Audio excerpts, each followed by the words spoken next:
Guys, pabahay po ng ating gobyerno, National Housing Authority. Dito po yan sa Pililla Rizal. Sa mga nais pong mag-apply, sa nakanais pong mag-avail, kailangan nyo pong makipag-ugnayan sa inyong barangay kung saan po kayo rehistrado, saang munisipyo po kayo nakatira.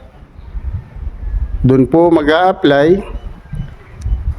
At ang munisipyo po ninyo at ang munisipyo po ng Pililla or kung saan man pong area mayroong project ang NHA, sila po ang mag-uusap kung saan po kayo pwedeng dalhin.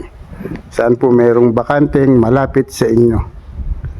Wala pong applyan dito sa area kung saan mayroong project ang NHA. Kung naguguluhan po, pwede po magtanong sa inyo pong barangay kung mayroong pong project na malapit sa inyo, kinatatayuan o kinatitirikan ng inyong bahay. Saan po kayo rehistrado? Makipag-ugnayan po sa inyong barangay at sa munisipyo.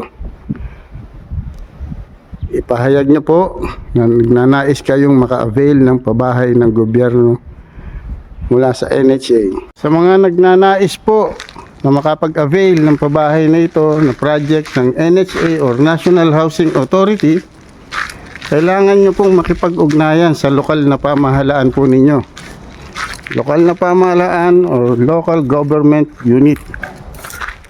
Ang inyo pong barangay at inyo pong munisipyo. Doon po tayo mag-a-apply kung saan po tayo rehistrado. Ulitin ko po, sa lahat po ng mga gustong makapag-avail sa pabahay ng gobyerno, National Housing Authority, saan man pong lugar merong project, kayo po ay mag-a-apply sa local government po ninyo or sa lokal na pamahalaan.